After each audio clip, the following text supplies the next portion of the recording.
Attack on Titan Season 3 is pretty hype. We're getting back to brutal Titan fights, we're learning a lot about the mysterious world, and we're getting a lot of information about how Titans work. But it's a lot to take in, so I'm gonna break down all the different types of Titan shifters for you. You're welcome. All right, quick heads up, if you're not caught up to Season 3, there are spoilers ahead, but also just go watch it because it's really good. Also, to get to all the different shifter types, we have to go into manga only territory, so naturally manga spoilers ahead. I'll warn you when they're coming, but consider this your first warning. Don't at me. But for the most part, I'm talking about anime. But before we get into the meat of the video, I gotta explain a quick concept. There are two types of Titans, normal and abnormal. I'm sure this is revealed in Season 3, so light spoiler warning, because you know we wanna start off with the spoilers. Normal Titans are the run-of-the-mill ones we see throughout the show. No special powers or abilities, no marked intelligence. They just run around and eat people, but were once people themselves. As with all Titans, that person is concealed in the nape of the neck. However, normal Titans cannot willfully change back to people. Similarly, abnormal Titans cannot change back into human form as well. But they have something about them that makes them different from the norm. Abnormal, you might say. They can be smart, or a giant that crawls on all fours like Rod Reese's Titan, or they can talk. Basically, if a Titan acts in a way different from a normie, but aren't one of the super special 9 shifters, it's an abnormal Titan. They're rare, but they're around. People become Titans when they're injected with Titan spinal fluid. And we know from both Ymir and Grisha's experiences that the Titan serum is used as a method of capital punishment against Eldians specifically. One theory I believe is that a Titan becomes abnormal through a botched injection. So consult an expert about injecting needles before you do so. That certainly seems to be the case with Rod Reese because he didn't get it injected, he just licked it, which I feel isn't the proper method of going about that, or any type of injection, typically. So now let's get to the meat, the big boys and girl. The shifters are different because they can, well, shift between being human or Titan, and they retain their human consciousness and memories in Titan form. Each shifter also has distinct super special powers that distinguish one from the others. Shifters inherit their powers by eating the possessor while they're human and you're a Titan. So each shifter's power only exists for one person at a time and are passed down. That explains the Reese family's ritual tradition. Also, eating a shifter as a pure Titan will change you back into human form. So where did the shifters come from? Well, over 1800 years ago, a lady named Ymir Fritz gained the power of the Titans and became the founding Titan. When she died, her soul was split into the 9 Titans. Then some wars happened. Then some Titans went off to an island behind some walls. We won't go through all that history here. Instead, let's take a look at those 9 Titans, and we'll go in the order that we met them. Ah, the big boy. The very first Titan we see in this whole series in that epic opening. He appears over the wall surrounding Tross District and kicks a hole in it, literally kick-starting this whole series. Bad joke. When we meet the Colossus Titan, it was in possession of Bertold Hoover, and to possess a shifter is a bona fide Attack on Titan lingo, by the way. But the Colossus Titan now belongs to our best frickin' boy, Armin, after a very dramatic situation that utilizes the Reese family's inject and eat method. I am so hype about Armin's Colossus, you don't even know. The Colossus Titan's most obvious ability is that it's really, really tall, 60 meters to be exact, which is about 197 feet. That's 8 feet taller than Disney World Cinderella Castle and about 2/3 the height of the Statue of Liberty. It's also 10 meters taller than the wall, which is what really counts. That kind of size also means impressive physical strength, i.e. the kicking down the wall thing. All Titans' transformations, even the normies, are bright and explosive, but Colossus's transformation is so powerful that it results in a legit mushroom cloud, and Colossus can actually control how powerful this explosion is. The effect can range from a wind strong enough to knock guys off the wall to a gigantic explosion. As we learned during the Scouts' mission to retake Wall Maria, anyone caught within the surprisingly large range of that brutal explosion is a goner. Speaking of brutal scenes from that arc, Colossus's final ability is steam emission. When a Titan is defeated, its body starts converting into steam and eventually evaporates. But our big boy here can emit steam at will, even evaporate the Titan's entire body if desired. Of course, that puts the human inside in a somewhat tricky situation. Colossus's steam has a strong current, which is handy for knocking foes away. The steam is also scalding hot, so anyone caught in the steam stream for long enough will get burned alive. I know he turns out okay, but the charred chicken nugget body will haunt me forever.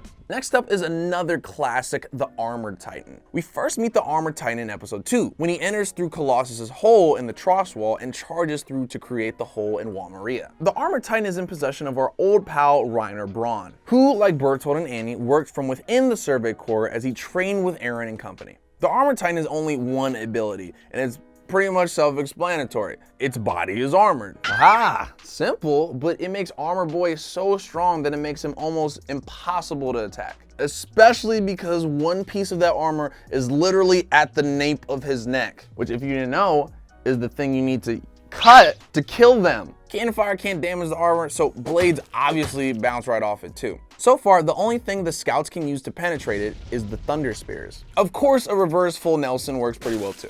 The Armored Titan can control how much armor it has. Why would you ever shed any of that beautiful armor? Turns out all that weight makes the Armored Titan slow. If he drops a few pieces, he gets crazy fast. Here we are, Eren's Titan.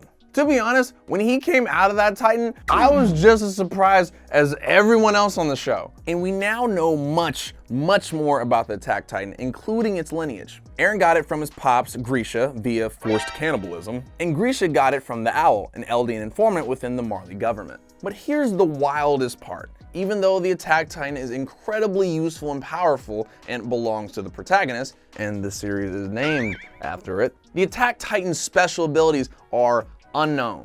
And that me off. Hardening doesn't seem to be one of his innate abilities. Eren had to swallow that bottle Rod Reese left laying around to master the ability. So like, it's just really good at fighting, but I feel like that's not much of a skill because he was already trained in fighting. The female Titan is a weird one because its very name implies that its superpower is being female. You think that means there's some awkward implication that the rest of the Titans are male, but there definitely are other female possessors.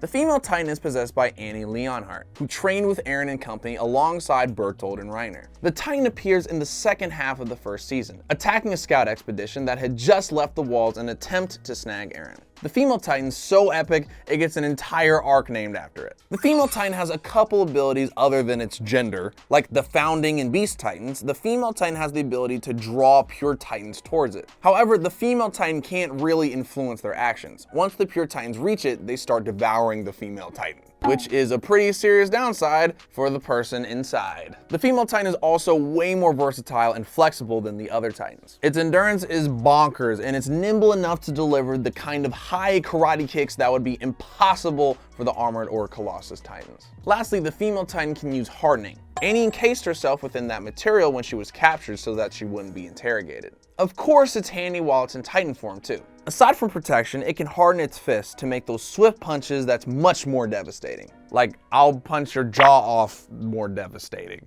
The next Titan is the Beast Titan. We met the Beast Titan at the very beginning of season 2 during a Titan attack on a scout outpost. And ever since, it's managed to completely wreck everyone who stands in its path. We'll get to the owner of the Beast Titan in a second. Let's talk about its innate abilities first. For one, the Beast Titan has an incredible arm and would make a great baseball pitcher if its series was a sports anime. Beastie Boy is not only able to throw accurately, but with devastating force, as we saw when he killed over half the Survey Corps with just some crushed rocks in his arm. The Beast Titan also has the ability to harden, perhaps not as well as other shifters, because we've only seen it harden its nape, but it's definitely there. Okay, next I'm gonna be talking about the Beast Titan's possessor, which is spoiler territory, so if you don't wanna be spoiled, cover your ears, your eyes, and like pause the video, come back a little bit later so you don't mess up our watch time. Good? Okay.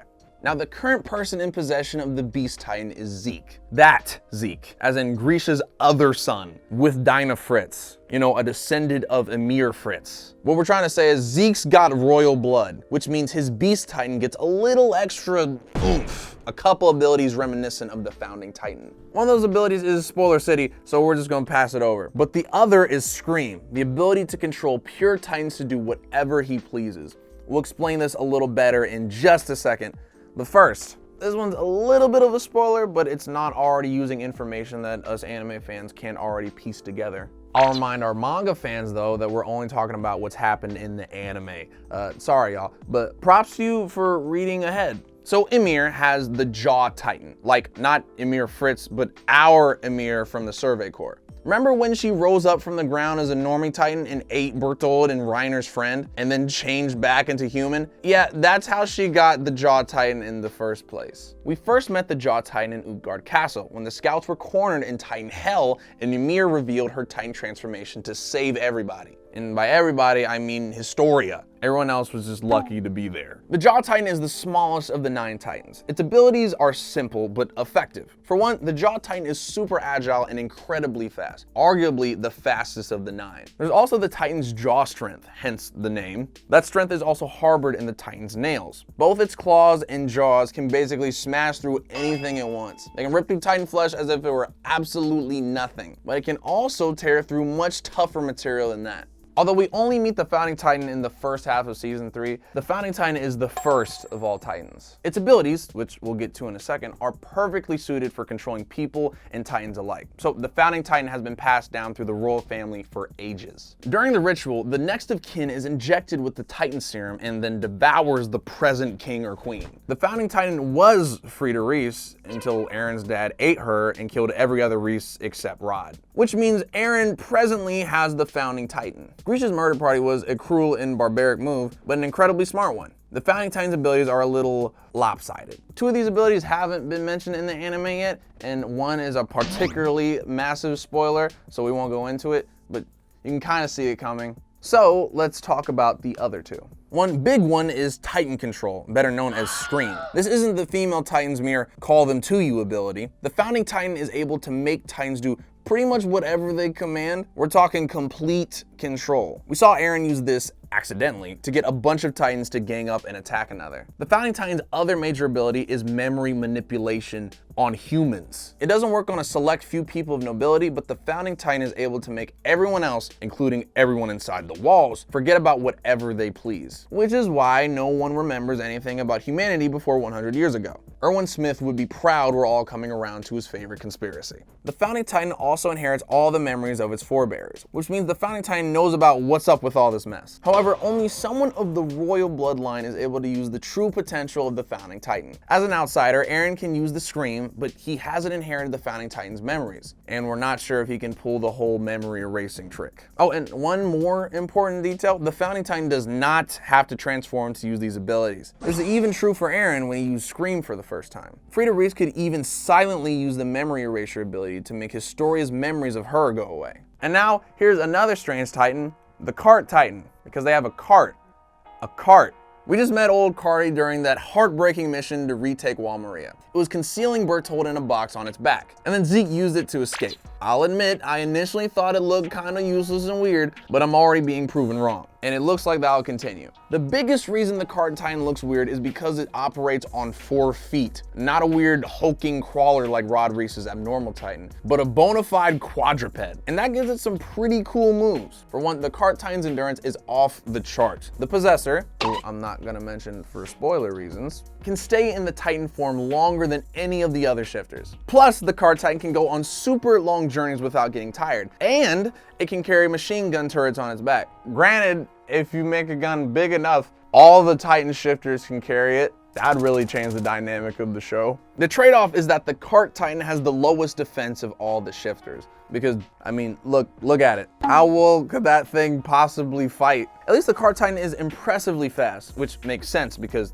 you know, 4 legs. And now, this Titan hasn't been shown in the anime yet. So we're just gonna tell you its abilities and show you some pictures. So think of this as an exciting little teaser for what's to come. But if you don't want even the tiniest spoiler, then you've been warned.